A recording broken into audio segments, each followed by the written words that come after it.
বান্দা এই যে দুনিয়া যা পাইলা, এটা তুমি আলাদা কিছু পাও নাই, এটা তো সবাইকে দিছি। অনুগত, অবাধ্য, ইমানদার, কাফের, বেঈমান, আমি আল্লাহকে মানেই না, জীবনে কোনোদিন সেজদা দেয় নাই, ওরও তো আমি দুনিয়া দিছি। জন্তু জানোয়ারকেও তো আমি দুনিয়া দিছি। দুনিয়া তো জানোয়ার তোমাদের চাইতে বেশি ভোগ করে। একটা হাতি, প্রাণীবিদ্যা গবেষকদের কথা হলো, একটা হাতি একদিনে 250 কেজি খাবার খায়, 90 লিটার পানি পান করে। একটা তিমি একবারে 200 জন সামর্থ্যবান পুরুষের সমপরিমাণ খাবার খায়। একটা বাঘ, একটা সিংহ, জঙ্গলের এই প্রাণীগুলো, এই জঙ্গলের কোটি কোটি প্রাণী, এরা কোনোদিন এক বেলা গোশত ছাড়া অন্য কিছু খায়? আপনি কোন দেখি বাঘের সিংহের যে আজকে একটা বেলা ফাঙ্গাস দিয়ে খাও, বলেন না? খাবে সে কোনোদিন? বলেন। তাহলে সে কি দুনিয়া বেশি ভোগ করে না? কথা বলেন। আপনি আমি কি ভোগ করছেন? আহামরি কি খাইলেন মিয়া? আজকে শাক, কালকা ভর্তা, সামান্য একটু দুনিয়া ভোগ করে এত বড় অনন্তকালের আখিরাত ছেড়ে দিলেন। কাল্লা বাল তুহিব্বুনাল আজিলা ওয়া তাদারুনাল আখিরা। আল্লাহ বলে, বান্দা কামটা করলা কি? নগদ দুনিয়াকেই ভালোবাসলা, অনন্তকালের আখিরাতকেই ছেড়ে দিলা। আল্লাহ বলেন, ওমা হাযিহিল হায়াতুদ দুনিয়া ইল্লা লাহবুন ওয়া লাইব। বান্দা শোনো, বিশ্বাস করো বান্দা, দুনিয়ার জীবন আর কিছুই নয়, শুধুই তামাশা, শুধুই খেলাধুলা। ওয়া ইন্নাদ দারাল আখিরাতা লাহিয়াল হায়াওয়ান। আল্লাহ বলে, বান্দা বিশ্বাস করো, আখিরাতই হচ্ছে মূলত জীবন। জীবনের সার্থকতা পাবে আখিরাত, বেঁচে থাকার সার্থকতা মিলবে আখিরাত। দুনিয়া যদিও কিছুক্ষণের জন্য বেঁচে আছো, কিন্তু প্রতি সেকেন্ড মৃত্যু তোমার ঘাড়ের কাছে। অ্যাক্সিডেন্ট, বিপদ, দুর্ঘটনা, অসুস্থতা, রোগ ব্যাধি, এটাকে 24 ঘন্টার সাথে নিয়েই তুমি চলছো। এখানে আর বাঁচার মজাটা কি? এখানে বেঁচে থাকার সার্থকতা কি? কিন্তু আল্লাহ বলেন, বান্দা যখন আখিরাতে পৌঁছবা, একবারই কেবল জীবিত হবা, আর কোনোদিন মৃত্যু হবে না। কোরআনে আল্লাহ বলেন, জান্নাতীরা জাহান্নামীদেরকে ডাক দিয়ে বলবে, আফামা নাহনু বিমাইয়িতিন। জান্নাতি বলবে, জাহান্নামী বন্ধু মনে রাখো, আর কোনোদিন তোমারও মৃত্যু হবে না, আমারও মৃত্যু হবে না। জান্নাতি বলবে, বন্ধু আমি আর কোনোদিন কাঁদবো না, তুমিও আর কোনোদিন হাসবা না। আমি জান্নাতি, আমার সুখের আর শেষ হবে না। তুমি জাহান্নামী, তোমার দুঃখেরও আর কোনোদিন শেষ হবে না। কোরআনুল কারীমের মধ্যে আছে, জাহান্নামী চিৎকার দিয়ে আল্লাহকে বলবে, আল্লাহ এমন এমন আগুনে পুরাইবার চাইতে মাওলা আমারে আপনি মৃত্যু দিয়ে দেন। আল্লাহ বলবেন, লা ইউকদা আলাইহিম ফায়ামুতু। না নাফরমান, জাহান্নামে আর কোনোদিন মৃত্যুর কোনো ফয়সালা নাই। লক্ষ কোটি কোটি বছর আগুনে পুড়লে বান্দা, মৃত্যু আর কোনোদিন হবে না। এবার জাহান্নামী বলবে, রব্বুল আলামিন তাহলে আপনি আমার শাস্তিটা একটু হালকা করে দেন, আমি একটু বিশ্রাম চাই। 1 মাসে 1 দিন, 24 ঘন্টায় নয়তো 10টা মিনিট আমারে বিরাম দেন। এতটা আগুনে মাওলা আমি আর পারছি না মাওলা, জাহান্নামের এই আগুন আমারে ছাই করে ফেলছে মাওলা। তালফাউ ওয়ুজুহাহুমুন নারু ওয়া হুম ফিহা কালিহুন। আল্লাহ বলেন, জাহান্নামের আগুন জাহান্নামীর চেহারাটাকে কালো বিভৎস বানিয়ে ফেলবে একদম। এজন্য জাহান্নামী বলবে, আল্লাহ একটু বিরতি দেন, মৃত্যু যেহেতু দিবেন না তো একটু সুযোগ দেন, একটু ছাড় দেন। আল্লাহ পাক কোরআনে বলেন, ওয়ালা ইউখাফফাফু মিন আযাবিহা। না নাফরমান, আর কোনদিন 1 সেকেন্ডের বিরতিও মিলবে না। কি মনে করছো বন্ধু? কেন নামাজ পড়ো না বাপ? কেন গোলামি করো না বন্ধু? আল্লাহকে ছেড়ে দিলা কেমনে বাপ? এমন দয়ার মালিককে কেমনে বাদ দিলা? গোটা আসমান ও জমিন কায়নাত দিয়ে যিনি লালন করে পালন করে তারে কেমনে বাদ দিলা বন্ধু? দুনিয়ার তারে তারে অমুককে তমুককে তো বাদ দেওয়া যায়, আল্লাহকে বাদ দেয় কেমনে বান্দা? নামাজ না পড়ে থাকে কেমনে বান্দা? সেজদা না দিয়ে কেমনে থাকে বান্দা? আল্লাহর হুকুম না মেনে কেমনে চলে বান্দা? আল্লাহ আমাদেরকে বুঝ দান করেন। তো জাহান্নামী বিরতিও পাবে না। 3 নম্বরে জাহান্নামী বলবে রব্বানা আখরিজনা, আল্লাহ তাইলে আমারে দুনিয়ায় একটু ফেরত যেতে দেন, আমি আবার যাইলে নেকামল করবো, না আমাল সালিহান গায়রাল্লাযী কুন্না না'মাল। আল্লাহ বলবে না না ফরমান, আমি দুনিয়ার মধ্যে হায়াত দিয়েই তোমারে আনছি। আওয়ালাম নুআম্মিরকুম, তোমারে আমি সময় দিয়েছি। দুপুর 1টা বাজে জোহরের আজান হইছে, বিকাল 4টা বাজে আসরের আজান হইছে। আরে বেঈমান, 3 ঘন্টা সময় দিছিলাম জোহরের নামাজ পড়ার জন্য। 12 রাকাত নামাজ পড়তে 3 ঘন্টা লাগে না বেঈমান? কেন পড়লি না? আমি তো সময় দিছিলাম। 5টা 20-এ 5টা 30-এ ফজরের আজান হইছে, 6টা 40-এ সূর্য উঠছে। 1 ঘন্টার উপরে ফজরের ওয়াক্ত তো ধরে রাখছিলাম 4 রাকাত নামাজের জন্য। 4 রাকাত নামাজ পড়তে তো 1 ঘন্টা লাগে না, সোয়া ঘন্টা লাগে না বান্দা? আমি তো সোয়া 1 ঘন্টা ফজরের ওয়াক্ত, 1 ঘন্টার বেশি ফজরের ওয়াক্ত আমি মাওলা তো ধরে রাখছিলাম। তুই কেন সেজদা দিলি না? আমি কি সময় দেই নাই? কথা বলেন না কেন? সময় দেয় নাই? এই বেনামাজিরা দাঁড়াও, তোমরা বলো বাবা কেন নামাজ পড়েন না? একটা অটো চালাইতে চালাইতে, হায় হায় রে দুর্ভাগ্য মুসলমান, একটা অটো চালাইয়া সারা দিনে নয়তো কত রোজগার হয়, দিন শেষে সব যাইয়া থুইয়া 400-500 টাকার বেশি টিকে না। একটা সিএনজি চালাইলে সারা দিনে যাইয়া থুইয়া সব কিছু খরচপাতি শেষে 500-600 টাকাও তো বাঁচে না, 1000 খানিক টাকাও বাঁচে না। একটা চা দোকানদার ডেইলি 50,000 টাকা কামাই করে। কথা বলেন না কেন? তো কয় টাকা 500, 700, 1000, 1200 টাকাও হবে বেশিতে বেশি। তাহলে এই সামান্য কয়টা টাকার জন্য মহান আল্লাহ পাককে ছেড়ে দিলা বাপ? 1 ওয়াক্ত নামাজ পড়ার টাইম নাই। এতবার আজান হইল, একটা বারো সেজদা দিতে মন চায় না। আরে কি শক্ত ডাকাত! এজন্য বেনামাজির কলজা বলতে কিচ্ছু নাই, এটা পুরাটা পাথর ছাড়া আর কিচ্ছু নাই। এটা তার ভিতরে যেটা, এটা আর লাগবে না, কলিজা না, এটা পাথর। এটা মূলত কি? পাথর, পাথর, পাথর। এটা হাইওয়ান, এটা চতুষ্পদ জন্তু। এজন্য এটা দেখা উচিত। জানোয়ার সেজদা দেয় না, ইনসান হইলে তো সেজদা দিতই সে। আল্লাহ তো মানুষকে বানাইছেনি সেজদার জন্য।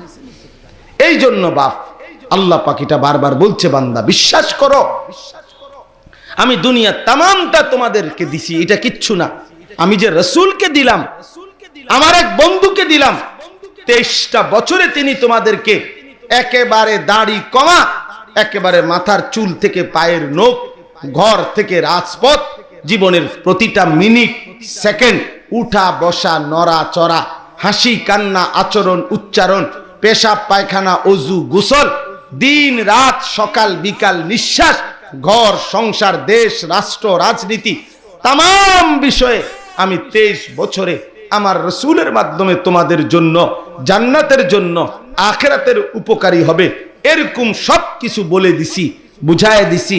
একটা একটা কথা, একটা একটা আমল আমার রসুলের মাধ্যমে ধরায় দিছি।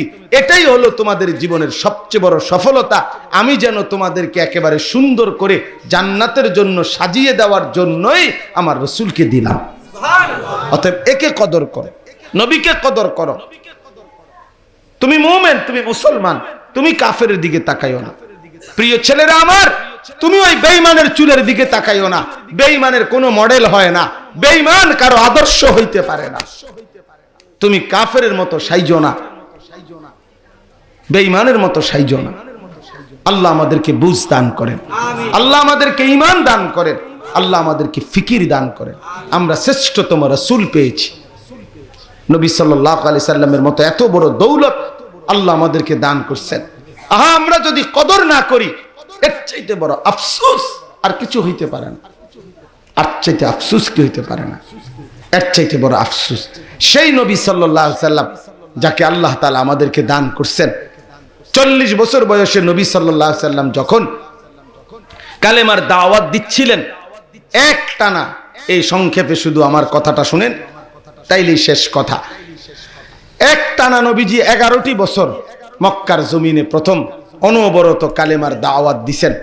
প্রতিনিয়ত মক্কার কাফেররা আল্লাহ নবী সাল্লাল্লাহু আলাইহি সাল্লামের বিরুদ্ধে জুলুম, অত্যাচার, নির্যাতন বিরোধিতা করে গেছে। 11টি বছরের এই নির্মম নির্যাতন 10ম বছর নবীজি ওনার চাচা আবু তালেব ইন্তেকাল করছে, স্ত্রী খাদিজা ইন্তেকাল করছে। এরই মধ্যে আল্লাহ নবী সাল্লাল্লাহু আলাইহি সাল্লাম পার্শ্ববর্তী তায়েফ ওইখানে গেছে ইসলাম প্রচার করতে 11 বছর পরে। এই সময় তায়েফের মানুষগুলোও কেউ আমাদের নবী সাল্লাল্লাহু আলাইহি সাল্লামের কাছে কালেমা আনে নাই, গ্রহণ করে নাই, বরং পাথরের আঘাতে জর্জরিত করে সারা দেহ রক্তাক্ত করে নবীজিকে তাড়ায় দিছে। আল্লাহ নবী সাল্লাল্লাহু আলাইহি সাল্লামের দেহ মোবারক থেকে এত রক্ত ঝরছে যে পায়ের জুতা পায়ের তালুর সাথে রক্তে জমাট বাইধা গেছে। হযরত যায়েদ রাদিয়াল্লাহু তাআলা আনহু বলেন, আমি রক্ত জমাট বাঁধা জুতা খুলতে আমার কষ্ট হয়েছে। নবীজির দেহের রক্ত আমি যায়েদ আমার গায়ে মাইখা নিছিলাম, এত বেশি রক্ত ঝরছে। এই রক্তাক্ত দেহ নিয়ে আল্লাহ নবী যখন মক্কায় ফিরে আসছে, আমি খুব সংক্ষেপে বলতেছি, তখন 11তম বছর প্রায় শেষ। এই সময় আল্লাহ নবী সাল্লাল্লাহু আলাইহি ওয়াসাল্লাম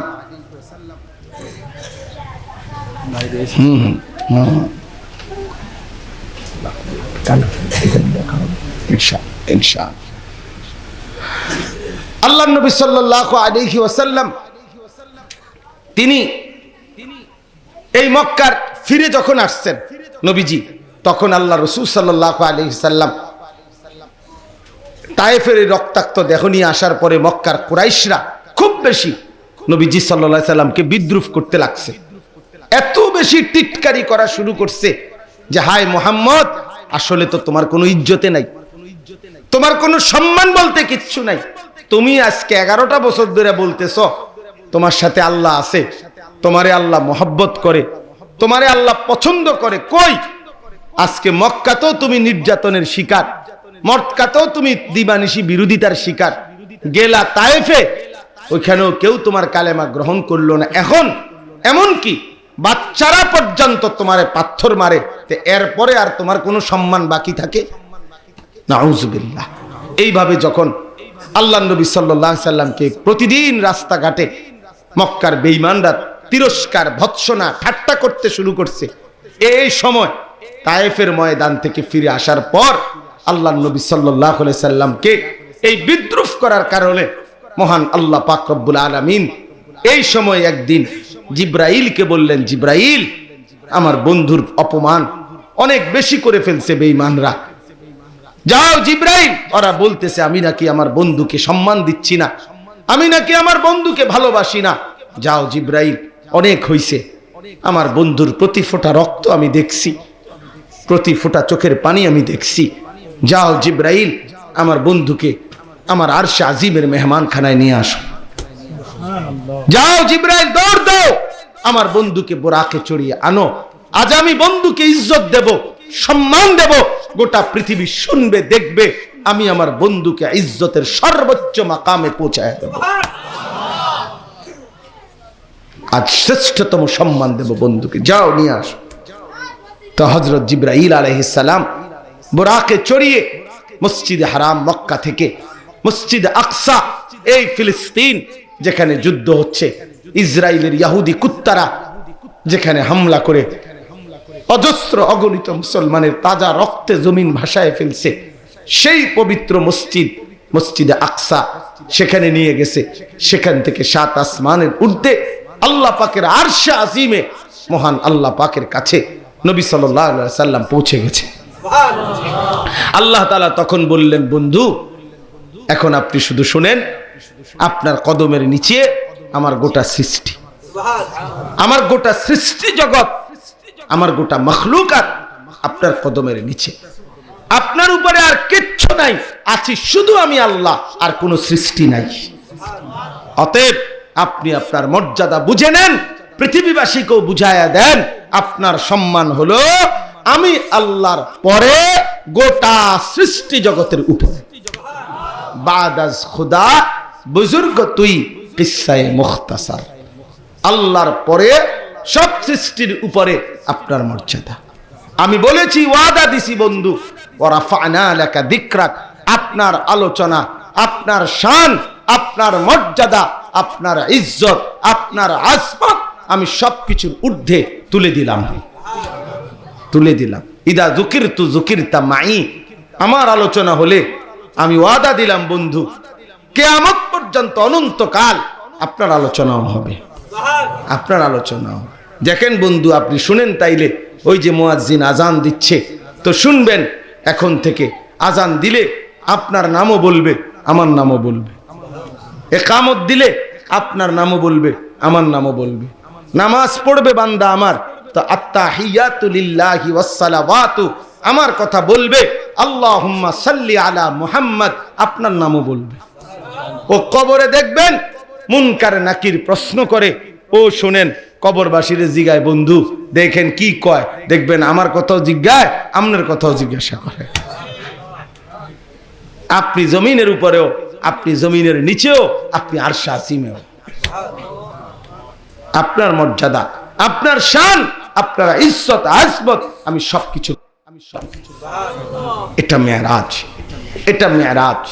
আল্লাহ নবী সাল্লাল্লাহু আলাইহি সাল্লামকে আল্লাহ তাআলা সর্বোচ্চ সম্মানিত করেছেন, যেই সম্মানে আর কেউ কোনোদিন পৌঁছে নাই, কিয়ামত পর্যন্ত কেউ পৌঁছবেও না, সেটা মেরাজ। মক্কাবাসীদের মুখে কালি পড়ে গেছে, তারা ফিরে এসে যখন নবীজি বলছে, তারা অনেক বিদ্রুপ করছে, কিন্তু যতটা প্রশ্ন করছে ততটা প্রশ্নের সঠিক জবাব নবীজি দিতে পারছে। যতটা চিহ্ন বলছে নবীজি, ততটা চিহ্ন সঠিক প্রমাণিত হয়েছে, একেবারে অকপটে প্রমাণিত হয়েছে। রাসূলুল্লাহ সাল্লাল্লাহু আলাইহি ওয়াসাল্লামের মেরাজ 100 সত্য, 100 সত্য। এখন আমি শুধু আপনাদের কাছে এখান থেকে একটা কথা বলতে চাই, প্রিয় বাপ আমার, ছেলেরা আমার, পর্দার আড়ালের মা বোন আমার, সবার কাছে কথা, আমিও আপনারাও, কি কথাটা হলো একটা সবক নেওয়া, যে আল্লাহর জন্য, দ্বীনের জন্য, কোরআনের জন্য, আল্লাহকে মানার জন্য, আখিরাতের জন্য আপনি আপনার জীবনের সর্বোচ্চ ত্যাগ স্বীকার করে আল্লাহর দ্বীন মানতে চেষ্টা করবেন এবং স্ত্রী সন্তানকেও মানাইতে চেষ্টা করবেন। এতে করে যদি বিরোধিতা হয়, বাধা হয়, এতে করে যদি বিদ্রুপ হয়, তারপরও পিছপা হবেন না, বরং বিদ্রুপ, অপমান, বিরোধিতার মুখোমুখি হয়েও আপনার বিজয়, সম্মান, মর্যাদা অচিরেই আল্লাহ তাআলা প্রতিষ্ঠিত করে দিবেন। এই জন্য দয়া করে এটা মনে রাখবেন, আল্লাহ তাআলা নবী সাল্লাল্লাহু আলাইহি সাল্লাম কে মক্কাবাসী চূড়ান্ত অপমান করছে, তায়েফবাসী চূড়ান্ত অপমান করছে, মহান আল্লাহ পাক চূড়ান্ত সম্মান দিয়ে দিয়েছে, চূড়ান্ত ইজ্জত দিয়ে দিয়েছে। অতএব দয়া করে এটা ফিকির করবে। এবার শেষ কথা আসেন, শেষ অংশ হলো আল্লাহর নবী সাল্লাল্লাহু আলাইহি সাল্লাম ওই যে মেরাজে গেছেন আল্লাহর আরশে, আল্লাহর মেহমান হয়ে। তো নবীজিকে তো আল্লাহ তাআলা সর্বোচ্চ সম্মান দিছেন, মর্যাদা দিছেন। এখন নবী সাল্লাল্লাহু আলাইহি সাল্লাম সর্বোচ্চ মর্যাদা যেদিন পেলেন, সেই মাকামে পৌঁছে আল্লাহর নবী সাল্লাল্লাহু আলাইহি সাল্লাম এবার মহান আল্লাহ পাককে বললেন, মাওলা, আমাকে তো আপনি সম্মান দিলেন, ইজ্জত দিলেন, এখন আমার জানার বিষয় হলো আমার উম্মতের জন্য কিছু দিবেন না? ইনি সেই রসুল যিনি কোনো মাকামে কোনো দিন উম্মতকে বলে নাই, না জমিনে ভুলছে, না কবরে ভুলবে, না হাসরে ভুলবে, কোনো দিন তিনি উম্মতকে একদিনের জন্য বলেন নাই, যিনি তিনি মুহাম্মদুর রাসূলুল্লাহ সাল্লাল্লাহু আলাইহি ওয়াসাল্লাম। তিনি রাসূলুল্লাহ সাল্লাল্লাহু আলাইহি ওয়াসাল্লাম কখনোই যিনি বলেন নাই, কখনোই যিনি বলেন। হযরত আয়েশা রাদিয়াল্লাহু তাআলা আনহার জন্য একদিন রাত্রি গভীরে নবীজির স্ত্রী আয়েশা, নবীজি একটা বিশেষ দোয়া করছিলেন যে আল্লাহ, আমার আয়েশাকে আপনি মাফ করে দেন, তার প্রকাশ্য গুনাহ মাফ করে দেন, গোপন গুনাহ মাফ করে দেন, তার একাকী গুনাহ মাফ করে দেন, হ্যাঁ আপনি তার সামনের গুনাহ মাফ করে দেন, পিছনের গুনাহ মাফ করে দেন। হযরত আয়েশা বলেন, ইয়া রাসূলুল্লাহ, আমার মনে হয় আমি এটা আমার জীবনে সর্বশ্রেষ্ঠ দোয়া পেলাম। আল্লাহর নবী বলেন, আল্লাহর কসম আয়েশা, এই দোয়াটা তো আমি প্রতিদিন আমার উম্মতের জন্য আমার আল্লাহর কাছে করে থাকি। যে আল্লাহ আমার উম্মতের প্রকাশ্য গুনাহ মাফ করে দেন, গোপন গুনাহ মাফ করে দেন, সামনের গুনাহ মাফ করে দেন, পিছনের গুনাহ মাফ করে দেন। আল্লাহুম্মা গফির উম্মতি মা আ'লানাত ওয়া মা আসাররাত ওয়া মা কদ্দামাত ওয়া মা আখারাত, সব মাফ করে দেন। তো নবীজি সাল্লাল্লাহু আলাইহি সাল্লাম দুনিয়াতেও কোনোদিন উম্মতকে বলে নাই, কবরেও কোনোদিন উম্মতকে বলে নাই, হাসরের ময়দানও আল্লাহর নবী সাল্লাল্লাহু আলাইহি সাল্লাম আপনারা শুনছেন যে গোটা হাসরের ময়দানের যখন জাহান্নামকে ৭০,০০০ আগুনের শেকল দিয়ে বেঁধে ফেরেশতারা যখন জাহান্নামকে টেনে হাসরের ময়দানে আনবে, জাহান্নামের ভেতর থেকে একটা আগুনের তীব্র আওয়াজ গর্জন বের হবে। তখন পুরা হাসরের ময়দানের ইমানদার নাফরমান নবী আউলিয়া সিদ্দিকিন শুহাদা সালিহিন এবং নাফরমান কাফের বেঈমান সকলে একসাথে চিল্লাইবে, ইয়া রাব্বি নাফসি নাফসি, আয় আল্লাহ আমাকে মাফ করে দেন, আমারে মাফ করে দেন, এমন জাহান্নাম থেকে আমারে মাফ করে দেন। ইয়াকুব নবী, ইউসুফ নবী, ইব্রাহিম নবী, ইসমাইল নবী, নূহ নবী, মূসা নবী, ঈসা নবী, খোদার কসম বুজুর্গানে দ্বীন মুহাদ্দিসিন উলামায়ে কেরাম বলে যে গোটা মাঠ যখন বলবে ইয়া রাব্বি নাফসি নাফসি, তো সবাই শুনবে কোন এক জায়গা থেকে কে যেন একজন আলাদা করে বলতেছে ইয়া রাব্বি উম্মতি উম্মতি। এই আজও একজনই শুধু যিনি তার উম্মতের জন্য কাঁদতেছেন, তিনি মুহাম্মদুর রাসূল সাল্লাল্লাহু আলাইহি ওয়াসাল্লাম। এই আজ মেরাজে গিয়েও মহান আল্লাহ পাকের সামনে বললেন, মাওলা আমার উম্মতের জন্য কিছু দিবেন না? তো আল্লাহ তাআলা বললেন, বন্ধু এই শেষ কথাটা শুনেন। আল্লাহ তাআলা বললেন, বন্ধু হ্যাঁ আমারও মনে আছে আপনার উম্মতের জন্য যে কিছু দিতে হবে, সেটা তো আমারও মনে আছে, আমার জানা আছে। আমি গত 11টা বছর বন্ধু কোরআন নাজিল করছি, জিব্রাইলকে পাঠাইছি, কোরআনের অগণিত আয়াত নাজিল করছি এবং কত হুকুম আহকাম আমি আল্লাহ তাআলা জিব্রাইলের মাধ্যমে কোরআন নাজিল করে জানিয়েছি। কিন্তু বিশ্বাস করেন বন্ধু, আমি একটি আমল আজ 11টি বছর আমার কাছে রাখছি। আমি সিদ্ধান্ত নিয়ে রাখছিলাম আপনারে যেদিন সর্বোচ্চ সম্মান দেব, মেরাজে আনবো, আমার কাছে আনবো, যেদিন আপনার সম্মানের সর্বোচ্চ পর্যায় হবে, সেদিন আপনার উম্মতের সর্বোচ্চ আমলটা 5 ওয়াক্ত নামাজ আমি স্বহস্তে আমার কুদরতি হাতে সরাসরি আপনার হাতে তুলে দেব। এই জন্য আজকে এই মেরাজের হাদিয়া আমি আমার কুদরতি হাতে আপনাকে যেদিন আমি সর্বশ্রেষ্ঠ মর্যাদা দিলাম, এই সেই দিন আজ আমি আপনার হাতে সর্বশ্রেষ্ঠ আমল তুলে দিলাম। নেন বন্ধু। এই জন্য বন্ধু 5 ওয়াক্ত নামাজ এটা আরশের হাদিয়া, 5 ওয়াক্ত নামাজ এটা মেরাজের হাদিয়া, 5 ওয়াক্ত নামাজ আমাদের নবীকে আল্লাহ যেদিন সর্বোচ্চ সম্মান দিছে সেদিনকার হাদিয়া। অতএব 5 ওয়াক্ত নামাজকে যেই উম্মত কদর করে না, যেই বান্দা কদর করে না, ইমানদার খোদার কসম তুই কিসের বান্দা আর তুমি কোন নবীর উম্মত? তুমি কিসের নবীর উম্মত? আল্লাহর নবী সাল্লাল্লাহু আলাইহি সাল্লাম ইন্তেকালের পূর্বে আম্মাজান আয়েশার বুকে মাথা রাখা অবস্থায় নবীজি ইন্তেকাল করছেন। তো যাওয়ার দিনও নবী বলে গেছেন, আয়েশা এই যে মালাকুল মউত আজরাইল এবং জিব্রাইল আমার সামনে দাঁড়িয়ে আছে, এই দুই ফেরেশতাকে সাক্ষী রেখে আমি এখন আমার আল্লাহর কাছে ফিরে যাচ্ছি। এই অবস্থায় শেষবারের মতো তোমার মাধ্যমে আমার উম্মতের জন্য বলে গেলাম আসসালাত আসসালাত। আমার উম্মত যেন নামাজ পড়ে, নামাজ পড়ে, নামাজ পড়ে। আমার উম্মতকে বইল 5 ওয়াক্ত নামাজ ঠিক রাখতে, আমি তাদের জান্নাত ঠিক করে দেব। এই জন্য প্রিয় বন্ধু, নওজোয়ান সাথী, চলেন আমরা সবাই নিয়ত করি নিজের এবং ঘর পরিবার স্ত্রী সন্তানের 5 ওয়াক্ত নামাজের ব্যাপারে সর্বোচ্চ যত্নবান হব ইনশাআল্লাহ। সর্বোচ্চ চেষ্টা করতে হবে, হাল ছেড়ে দিলে হবে না, হাল ছেড়ে দিলে হবে। 2 বার বলে থেমে গেলে হবে না, 200 বার বলে থামলে হবে না, 2000 বার বলে থামলে হবে না। আপনার মৃত্যু পর্যন্ত পর্যন্ত আপনি সর্বোচ্চ ছেলের বিদেশের লাইগা যেরকম চেষ্টা করছেন, ছেলের কামাইয়ের লাইগা যেরকম চেষ্টা করছেন, ছেলের ভালো ফলাফলের জন্য যেরকম চেষ্টা করছেন, ছেলের একটা দোকান লইয়া দেওয়ার লাইগা যেরকম চেষ্টা করছেন, ছেলের একটা ঘর করে দেওয়ার জন্য যেরকম চেষ্টা করছেন, বাড়িতে ফার্নিচার করে দেওয়ার জন্য যেরকম চেষ্টা করছেন, খোদার কসম ছেলের নামাজি বানানোর জন্য তার চাইতে কোটি গুণ বেশি চেষ্টা করা উচিত, তার চাইতে বেশি চেষ্টা করতে হবে।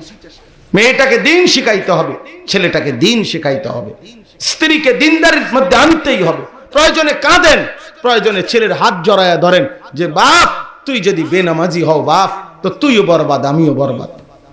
মেয়েকে বলেন হাত ধরে চোখের পানি ফেলে বলেন মা তুমি যদি বেপর্দা হও তো মা তুমিও বেইজ্জতি হবা আমিও বেইজ্জতি হব, হাসরের ময়দানে দুইজনেই বেইজ্জতি হবে। অতএব আমরা যেন এটা না করি। আমরা ওলামায়ে কেরাম আপনাদেরকে আখিরাত ফেরি করি বাপ, ঘুরে ঘুরে এই জিম্মাদারি। আমি সিলেট থেকে আসছি, অনেক দূর থেকে, কালকে রাত থেকে নিয়ে আজকে পর্যন্ত বিশ্রাম বলতে কোনো বিশ্রামে নাই। দিনকে দিন বাহিরে বাহিরে বাহিরে বাহিরে, এই এক জিন্দিগি, এক মুসাফিরের জিন্দিগি, সফরের এক জিন্দিগি। তা এই জন্য বলতেছিলাম দয়া করে আপনাদের কাছে ওলামায়ে কেরাম কোন অবস্থাতে, আজকে সব সময় আমাদের নবী সাল্লাল্লাহু আলাইহি সাল্লামের ইন্তেকালের পর থেকে এই 1450 বছর ধরেই সর্বযুগে ওলামায়ে কেরামের বিরোধিতা ষড়যন্ত্র হয়েছে, হতেই থাকবে। কিন্তু বাস্তবিক অর্থ সংখ্যাগরিষ্ঠ ওলামায়ে কেরাম, সর্বজন শ্রদ্ধেয় ওলামায়ে কেরাম, লক্ষ লক্ষ ওলামায়ে কেরাম আপনাদেরকে ভুল ফতোয়া, জাহান্নামের রাস্তা দেখায় না, ভুল সিদ্ধান্ত দিতে পারে না, এত লক্ষ ওলামায়ে কেরাম। অতএব আপনারা আপনাদের ঈমানের ব্যাপারে, আখিরাতের ব্যাপারে যত্নবান হবেন, বলেন ইনশাআল্লাহ, এবং ওলামায়ে কেরামের তত্ত্বাবধানে থাকবেন, চলবেন, বলেন ইনশাআল্লাহ। সব ব্যাপারে দেখেন, আপনারা যদি কেউ রাগও করেন, এরপরও ইনসাফের কথাটা বলি, সত্য কথা হইল এটাই সত্য, এটাই বাস্তব কথা যে উলামায়ে কেরাম সর্বযুগে আমাদের এটা জিম্মাদারি। এক হলো আল্লাহর কথা বলা, আখিরাতের কথা বলা। দুই হলো ইসলামের নামে যখনই কেউ গুমরাহ কোনো মতবাদ, চিন্তা, চেতনা প্রচার করতে চেষ্টা করে, কোনো বাতিল যখন ষড়যন্ত্র করতে চেষ্টা করে, এটা ধরায়া দেওয়া, এটা বলে দেওয়া, উম্মতকে সচেতন করে দেওয়া। আল্লাহর কসম এটা উম্মতের এই ওলামাদের রাসূলুল্লাহ সাল্লাল্লাহু আলাইহি সাল্লামের পক্ষ থেকে অর্পিত দায়িত্ব। এই জন্য কোন কালেই ওলামায়ে কেরাম কোন ভণ্ড, কোন মুনাফিক, কোন গুমরাহ, কোন বাতিলকে ছেড়ে দেয় নাই, আজকেও ছেড়ে দিবে না। এই জন্য আপনাদের কাছে আমরা সর্বশেষ কথা ওইটা মনে রাখবেন, আজকের পৃথিবীতে ওলামায়ে কেরামের বিরোধিতায়, ইমানদার মুসলমানদের বিরোধিতায় দিল্লির সাদ নামের একজন ব্যক্তিকে পৃথিবীতে কাফেররা, বেঈমানরা, ইহুদি খ্রিস্টানরা সুনির্দিষ্টভাবে তার কিছু অনুসারীর মাধ্যমে তাকে এজেন্ট হিসাবে নিয়োগ করে সারা পৃথিবীর ওলামা এবং ইমানদার মুসলমানের বিরোধিতায় দাঁড় করাইছে। এটাই সত্য। এটা আজ হোক কাল হোক, কারো কাছে আজকে প্রমাণিত, কারো কাছে 1 বছর পরে হলে হবে, 2 বছর পরে হলে হবে, 6 মাস পরে বলে হবে। মনে রাখবেন এটাই সত্য যে ওই ব্যক্তির কথাবার্তা, এই সাদ নামের এই লোকটি তাবলীগের ছদ্মবেশ ধরে, তাবলীগের লেবাস ধারণ করে এই লোকটা সম্পূর্ণ ঈমান বিধ্বংসী, নিজের আখিরাত বিধ্বংসী কথা উম্মতের মধ্যে প্রচার করছে। আপনি আশ্চর্য হবেন, নবীদের সমালোচনা করে, সাহাবাদের সমালোচনা করে, ওলামাদের সমালোচনা করে কোন ব্যক্তি উম্মতের কোন আমির হইতে পারে না, হইতেই পারে না। এটা যুক্তি হইতে পারে না। গায়ের জোর দেখাইলে হবে না, গায়ের জোর দেখাইলে হবে না, ইনসাফ করতে হবে। আল্লাহর কাছে আমাকেও দাঁড়াইতে হবে, আপনাদেরকেও দাঁড়াইতে হবে। অতএব দয়া করে এটা ভাবতে শিখবেন। বাংলাদেশের 5 লক্ষ ওলামায়ে কেরাম, 10 লক্ষ ওলামায়ে কেরাম, এত লক্ষ লক্ষ ওলামায়ে কেরাম, তারা সকলেই বলছে এই সাদ নামের এই লোকটা আপনি একটি বিভ্রান্ত, বাতিল, গুমরাহ আকীদার অধিকারী একজন ব্যক্তি। অতএব কোনোভাবে দাওয়াত ও তাবলীগের নামে তার অনুসারীদের সাথে দাওয়াত ও তাবলীগের কাজ করবেন না। ওলামায়ে কেরামের তত্ত্বাবধানে করবেন, ওলামায়ে কেরামের আলমী শুরার তত্ত্বাবধানে করবেন। এই জন্য 31শে জানুয়ারি, 1 ফেব্রুয়ারি, 2 ফেব্রুয়ারি এই 3 দিন বিশ্ব ইজতেমা। বলেন আলহামদুলিল্লাহ। 31শে জানুয়ারি, এই যে এই মাসে, এই 31শে জানুয়ারি এবং 1 ফেব্রুয়ারি, 2 ফেব্রুয়ারি এই 3 দিনের বিশ্ব ইজতেমা অংশগ্রহণ করবেন। বলেন ইনশাআল্লাহ, বলেন ইনশাআল্লাহ। মনে রাখবেন, বিশ্ব ইজতেমা একবারই হয়, সব সময় একবারই হইছে, এখনো একবারই। 1:30-এ যেই মসজিদে জোহরের নামাজের জামাত হয় 1:30-এ, তো এনে জামাত একটাই, 1:30-এই জামাত। 1:50-এ বা 2টা বাজে যদি কেউ আইসা যদি জামাত না পায়, তো বারিন্দাত বা পিছনে আলগা জামাত করলে এটা এই কারণে জামাত, যে জামাত 1:30-এর মূল জামাত পায় নাই, এই কারণে হেবেটা জামাত করছে। কথা বোঝেন নাই আপনি? অতএব 31শে জানুয়ারির, 1 ফেব্রুয়ারি, 2 ফেব্রুয়ারির বিশ্ব ইজতেমা যদি কেউ না পায়, তো পরে যদি কোথায় একত্র হয়, এটা কারণ হইল 2:45 বাজে আইছে দেখে, এটা 2টা বাজে আইছে দেখে পাইছে না। 1:30টার সময় আইলে কি পাইল? হইলে মসজিদে জামাত পাইতো। এই জন্য 31শে জানুয়ারি, 1 ফেব্রুয়ারি, 2 ফেব্রুয়ারি বিশ্ব ইজতেমায় অংশগ্রহণ করবেন। এদেশের জেনারেল স্কুলের, ইউনিভার্সিটির, কলেজের ছেলেদেরকে আমাদের ওলামায়ে কেরামের মুখোমুখি দাঁড় করায়া দ্বীনের ব্যাপারে, ইসলামী কাজের ব্যাপারে, শরীয়তের কাজের ব্যাপারে দাওয়াত, তাবলীগ, তালিম, তাজকিয়া, জিহাদ ফি সাবিলিল্লাহ, কোরআনের খেদমত, ইসলামের খেদমতে জেনারেল শিক্ষিত ওলামা কেরামের মোকাবেলায় দাঁড় করাইয়া ওরা টিকতে পারবে না। এটা পারতো না।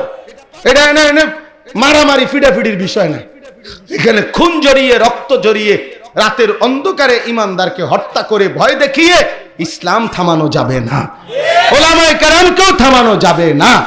হ্যাঁ, এটা মনে রাখতে হবে। এজন্য আমরাও লক্ষ লক্ষ জেনারেল শিক্ষিত ভাইদেরকে আহ্বান করি যে আপনাদের জিম্মাদারি ওলামায়ে কেরামের তত্ত্বাবধানে থাকা, এটা দ্বীনের বিষয়। আমরা কোনো ডাক্তারের ব্যাপারে কোনো নাক গলাই না।